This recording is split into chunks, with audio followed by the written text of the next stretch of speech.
La question d'aujourd'hui, c'est pourquoi la messe? Pourquoi la messe? Pourquoi c'est si important, surtout pour nous les catholiques, l'Eucharistie. L'Eucharistie, c'est la messe. Et c'est vrai que mais c'est important. Mais moi je suis pas une preuve vivante, mais en fait, je consacrais ma vie à Jésus Eucharistie, au service de l'autel.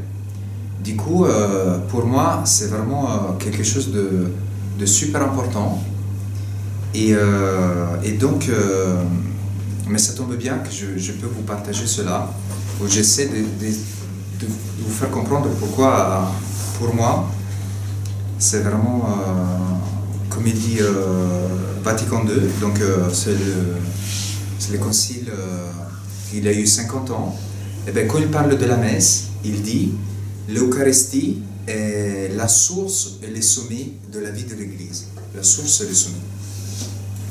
Et donc dans votre parcours, vous avez compris qu'il y a plusieurs manières de prier.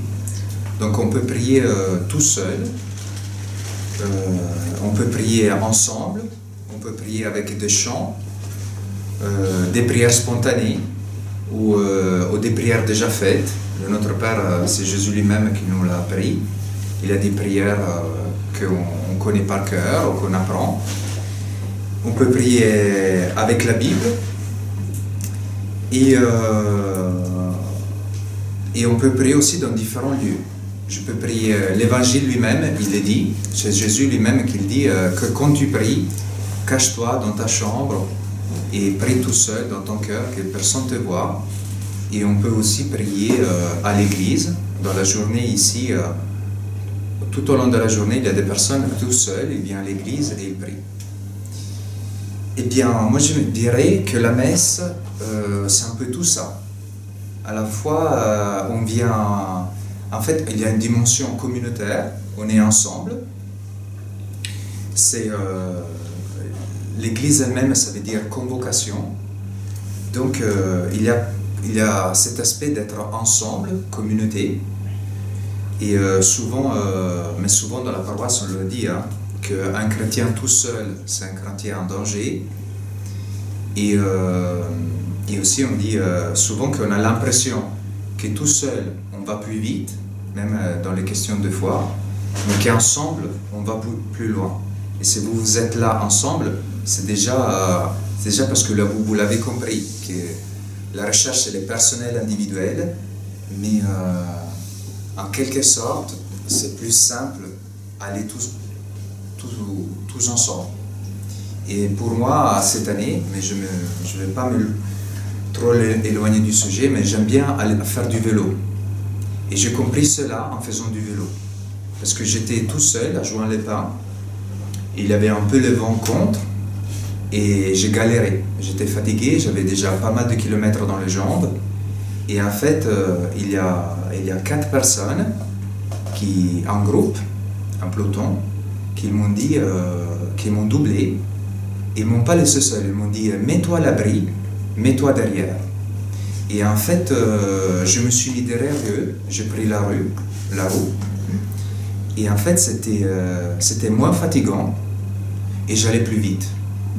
Au point que, après, sur le cap d'Antibes, mais j'ai donné moi-même le relais. Je m'étais repris et en fait, on allait ensemble, on collaborait, on coopérait.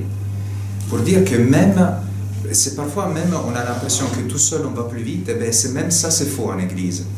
En fait, quand on est en peloton, et bien on va plus vite et c'est moins fatigant pour notre vie des fois. Donc la messe, en quelque sorte, il y a vraiment cette dimension de communautaire. Et après, il y a aussi cette dimension d'individu. Je vais tout seul. Et en fait, on peut aller à la messe sans connaître personne, dans une église que je ne connais pas. Et en fait, je suis uni, je sais que les autres, ils sont des croyants comme moi. Et en même temps, je prie, il y a cette dimension individuelle. On ne prie pas entre nous, tout le monde il est tourné vers le Seigneur. Donc il y a aussi cette dimension de personnel ensemble.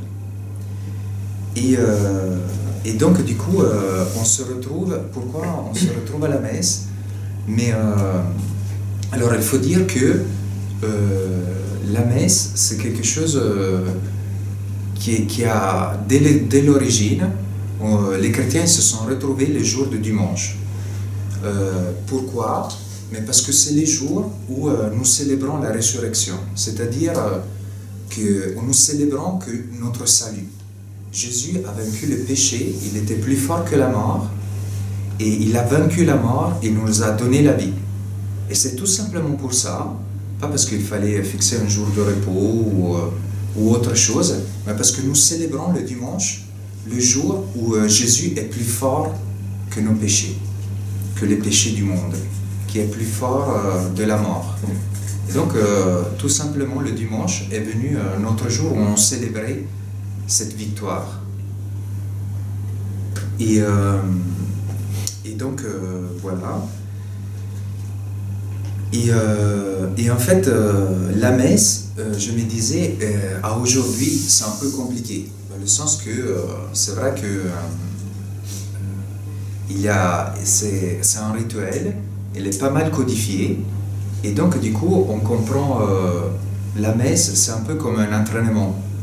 En fait, on comprend la messe à fur et à mesure. Il faut être un peu patient pour comprendre de quoi il s'agit. Parfois, on peut être démoralisé au début parce qu'on ne comprend rien. Et après, souvent, qui n'a pas l'habitude, mais on entre dans l'église, on voit des personnes qui s'assoient, ils se mettent debout, ils s'assoient, ils se mettent debout, parfois à genoux. Et en fait, on est un peu perdu. Et parce que en fait, tout est codifié, dans le sens que ça fait 2000 ans, c'est le résultat d'un rituel ça s'élabore, il est riche de signification, mais parfois il est difficile d'accès au tout début. Et qu'est-ce qu'il faut faire? Mais parfois il faut être patient, c'est-à-dire que parfois c'est par osmose, à fur et à mesure que j'y vais, et que le Seigneur me donne une lumière. Parfois, il faut tout simplement demander qu'est-ce qui se passe, parce que tout seul, on n'y arrive pas. Et moi, pour moi, c'était vraiment important. Vous avez reçu le baptême de l'Esprit Saint, et en fait, vous savez que le baptême de l'Esprit Saint, vous donnez votre vie au Seigneur, et après, il vous donne vraiment des grâces.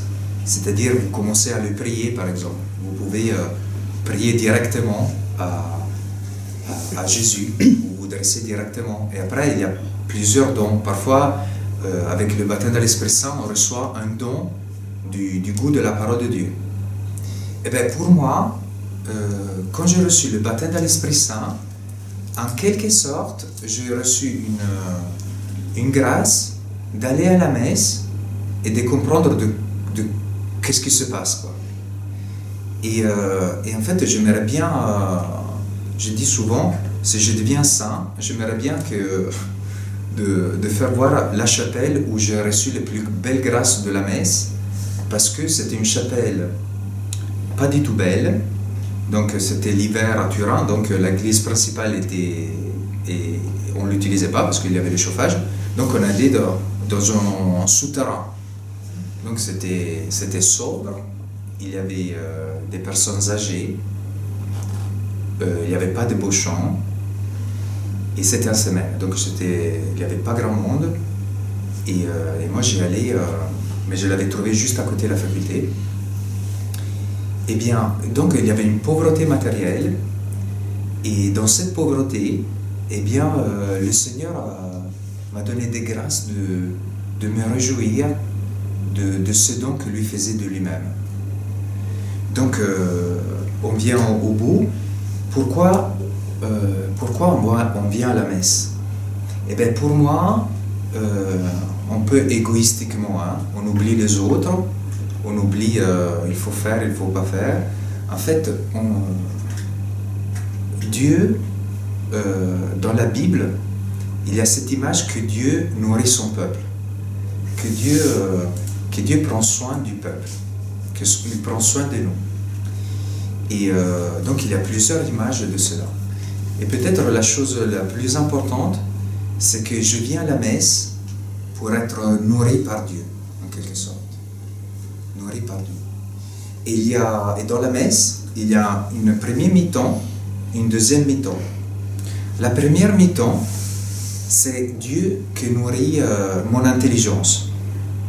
En fait, dans la première mi-temps, il y a la table de la parole, ça s'appelle. C'est quand on écoute la parole de Dieu, et le prêtre, s'il n'arrive pas à vous faire endormir, normalement, il doit donner le goût, il doit commenter la parole, l'éclairer, et la vérité de Dieu s'est faite. La parole de Dieu devient vivante. Et donc, normalement, il y a tout un temps, au début de la messe, où on écoute une parole de l'Ancien Testament, une parole du Nouveau, les lettres de Saint Paul, et après l'Évangile. Et ensuite, il y a ce commentaire. Et donc, du coup, cette première partie, elle est faite pour que je puisse écouter la parole de Dieu, et Dieu nourrit mon intelligence. Et plus que la nourrit, il convertit aussi. C'est pour ça que le prêtre donne des repères. Et en fait, le Seigneur nous convertit. Il y a une conversion de l'intelligence. Saint Paul en parle. Et après la deuxième mi-temps, eh bien, on passe de la table de la parole à la table de l'Eucharistie. Et là aussi, qu'est-ce qui se passe? Eh bien, Dieu se donne lui-même. C'est le mystère de l'Eucharistie. En fait, qu'est-ce que nous croyons? Eh bien, nous croyons que Jésus, lors de la dernière scène, vous connaissez l'Évangile, au moment qu'il se donne tout, il meurt sur la croix. Et donc la mort sur la croix, c'est vraiment, il donne tout. Mais le jeudi saint, le soir, il se donne au milieu de repas. Et il fait comment? Eh bien, il prend le pain, il le bénit, il le remplit et le donna à ses disciples en disant, prenez, ceci est mon corps, livré pour vous. Et après, il prend la coupe du vin, il dit, prenez, ceci est le vin versé pour vous. Et c'est Dieu lui-même qui se donne. Et donc, du coup, tout simplement, deuxième mi-temps, eh bien, le Seigneur nourrit mon cœur, mon corps. Il vient habiter.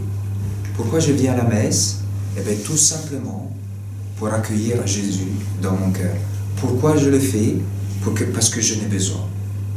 Parce que je n'ai besoin pour vivre. Alors, est-ce que la question, c'est pourquoi j'ai... est-ce que c'est un rite magique? Est-ce que, pouf, Jésus arrive, et l'hostie devient le corps? Eh bien, non, pas du tout. Et là, c'est parfois, on passe à côté la chose la plus importante. C'est-à-dire que quand il y a le moment de la quête, en fait, on est tous un peu distraits, il y a la pièce à chercher et tout ça. Et en fait, on ne se rend pas compte de ce qui se passe. Ce n'est pas notre faute, mais c'est un peu ça. En fait, le prêtre, au moment donné, il offre à Dieu le pain et le vin. Eh bien, le pain, quelle est la différence entre du blé et du pain? C'est quoi? Il y a le travail de l'homme. Il y a une manipulation, il y a un travail. Et c'est la même chose entre le raisin et le vin. Et en fait, le prêtre, il n'offre pas du blé et du raisin. Il offre du pain et du vin. Et quand le prêtre le fait, eh bien, il le fait juste après la prière de fidèles. Et en fait, il offre lui-même, mais toute l'assemblée. Et en fait, en ce moment-là, qu'est-ce que c'est ce travail des hommes? Eh bien, c'est nous tous. En fait, quand je suis avec les petits, une fois, je fais une messe expliquée, et en fait, je lui donnais à chacun des enfants une hostie. Et au moment de l'offertoire, à la place de chercher la pièce de monnaie, eh bien, je les fais venir en procession avec chacun une hostie et pour la mettre sur la patène. Pourquoi? Parce que chacun de nous, lors d'une messe, en quelque sorte, il s'offre à Dieu. Il offre ce qu'il est. Pas une offrande pure. Tout. Nos souffrances, nos peines, tout ce que nous sommes. Et en fait, c'est l'offrande là, pauvre qu'elle est, que le prêtre offre. Et donc, c'est par cette offrande-là que Jésus s'est fait corps et s'est fait chair. Et il se donne. Et donc, il se donne. Mais pourquoi il se donne? Il transforme notre offrande, il la transfigure. Donc, ce pain devient vraiment le corps du Christ pour que je puisse l'accueillir. Et pourquoi? Pourquoi l'accueillir? Pas pour mon confort personnel, aussi, parce que Jésus console mon âme. Et combien de témoignages on a des personnes qui reçoivent Jésus dans leur cœur, ils pleurent, ils sont consolés. C'est Jésus seul qui donne la paix. Et du coup, il peut y avoir vraiment déjà une grâce de l'accueillir. Mais aussi, parce qu'il dit, prenez, ceci est mon corps, livré pour vous. Et chacun qui va à la messe, eh bien, il reçoit Jésus, parce qu'à son tour, il puisse rentrer chez lui, dans son lieu de travail, et dire, eh bien, prenez, ceci est mon corps. Et dans la famille, prenez, ceci est mon corps. Mangez-en tous. On est appelé à être mangé par les autres. Et c'est pour ça qu'on vient à la messe. Pour faire cela. Donc, deux choses. La fois être nourri à notre cœur, notre tête, notre cœur, mais tout simplement pour se donner avec lui. Bien. Après, il y a tout des annexes. Ça, c'est vraiment les deux mouvements importants. Après, bien sûr, que quand on entre dans l'église, eh bien, on chante, on est content d'être là, mais après, on démarre toujours en demandant le pardon des péchés. Mais pourquoi c'est là? Eh bien, parce que quand j'entre dans une pièce, par exemple, tout simplement, quand j'entre dans une pièce que j'étais dehors, eh bien, il y a un tapis où les chaussures sont sales, eh bien, je me les nettoie avant d'entrer dans la pièce.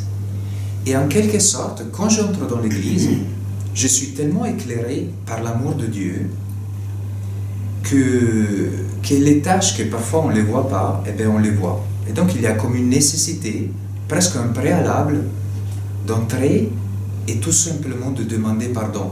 Mais ce n'est pas la finalité, en fait, c'est le passage pour rendre gloire à Dieu pour tous les biens qu'il fait. Et après, ensuite, il y a pas mal de choses. Hein. Je ne sais pas si c'est étalé toute la messe comme ça, mais on chante le gloire à Dieu. Et après, on s'assoit et on se met debout. Ça, c'est vraiment la grosse question. Quand on s'assoit, quand on se met debout. Eh bien, on s'assoit pour recevoir. On écoute la parole de Dieu assis. Et même l'évangile, on s'assoit en Côte d'Ivoire, par exemple, parce que quand on écoute la nouvelle, eh bien, il faut qu'on s'assoie. Et donc, c'est une question culturelle. Et en France, on se met debout à l'évangile parce qu'on reconnaît que c'est vraiment très important et par respect, on se met debout. Donc souvent, on se met assis dans la messe pour recevoir. Et souvent, on se met debout pour prier. Et après, il y a aussi une manière, on peut se mettre aussi à genoux. Mais justement, c'est un signe de respect et un signe qui m'aide parfois à prier. Et du coup, dans certains moments, surtout dans la consacration, eh bien, parfois les personnes, ils sont les besoins, mais tout simplement de se mettre à genoux. Mais parce que ça nous aide. Voilà. Et donc, je disais, pourquoi pour moi c'est si important la messe, autant de consacrer ma vie. Eh bien, en fait, c'est ma vie personnelle. Donc, il y a plein du monde. Il y a des personnes qui deviennent prêtres pour évangéliser les Chinois. Et c'est très bien. Il y a des prêtres qui reçoivent le baptême de l'Esprit Saint et sont vraiment bien la prédication. Et c'est bien. Et bien pour moi, alors j'ai vécu tellement de consolation dans cet Dieu qui se donne dans l'Eucharistie que tout simplement, quand j'étais en train de prier, vous savez l'histoire de Saint François d'Assise. Saint François d'Assise, il est saint, il n'est pas prêtre. Comme quoi, on peut y avoir des saints qui ne sont pas prêtres. Donc, tout le monde appelait être saint. Mais il ne se sentait pas digne. Et du coup, pour moi, la question c'était, est-ce que je sentais vraiment un appel à me consacrer tout entier au Seigneur, à lui donner ma vie dans le célibat. Et donc, je disais, est-ce que je suis appelé à être un frère et pas prêtre. Et en fait, en faisant mémoire de tout ce qui était le Seigneur pour moi, et les dons de lui-même, devant lui, il y a eu comme dire, mais oui Seigneur, je me consacre à toi, Jésus Eucharistie. Et en fait, pour moi, ça venait tout simplement d'être, pour les grâces que j'avais reçues dans la messe, mais tout simplement d'être présent. Et moi, je ne suis pas trop romantique, mais je me suis trouvé dans un service, dans une session avec des jeunes, et la communauté de laquelle je fais partie m'a demandé 2 services. Il m'a demandé de mettre le charbon dans une chaudière, dans un bâtiment, un vieux bâtiment, parce qu'il y avait plein de jeunes, donc on a utilisé aussi ce bâtiment, et le chauffage allait au charbon. Donc chaque 2 heures, je devais mettre du charbon dans la chaudière. Et après, il m'avait demandé de faire la sacristie, donc avant la messe, de préparer tout ce qu'il fallait pour la messe. Et bien donc c'était le 31 décembre, c'était la grande fête, et en fait, en quelque sorte, je devais quitter la fête, les jeunes et tout ça, pour aller mettre du charbon dans la chaudière, et après pour préparer la messe, pour compter les hosties. Hein. C'était très humble le service, hein. C'est pas tous les deux humbles d'ailleurs, mais c'était des services du Seigneur. Et bien, j'ai mis le charbon dans la chaudière, et après je suis allé dans l'église, et j'ai commencé à compter les hosties pour mettre dans les patères. Et au moment que je les comptais, eh bien, j'ai réalisé que les mêmes mains qui mettaient le charbon, qui s'étaient salies, eh bien, c'était les mêmes mains qui comptaient les hosties, qui dans la messe, ils seront devenus le corps du Christ. Et le Seigneur, là, il me disait, en quelque sorte, tu vois, en fait, nous, les mêmes mains, on ne veut pas de mains, tu as tes mains sales, eh bien, l'important c'est que tu les donnes, et moi je fais le reste. Et c'est ainsi que, tout simplement, je me dis, mais oui Seigneur, en fait, je ne suis pas digne, mais tu fais le reste, mais tu as besoin, tu as choisi de mes mains, et du coup, tout simplement, j'ai dit oui à lui, au service de la messe. Amen. Amen. Donc c'était pourquoi je vais à la messe, mais tout simplement, c'est Jésus lui-même, donc je l'ai déjà dit, hein, donc le récit de la Sainte Seine. Et après, pour nous catholiques, le discours du pain de vie, Jean 6, c'est vraiment capital, parce que c'est Jésus lui-même. En fait, Jean 6, c'est un moment d'une grande scission, parce que tout le monde ne va pas suivre Jésus. Jésus se livre et dira qui mangera ma chair et boira mon sang aura la vie éternelle.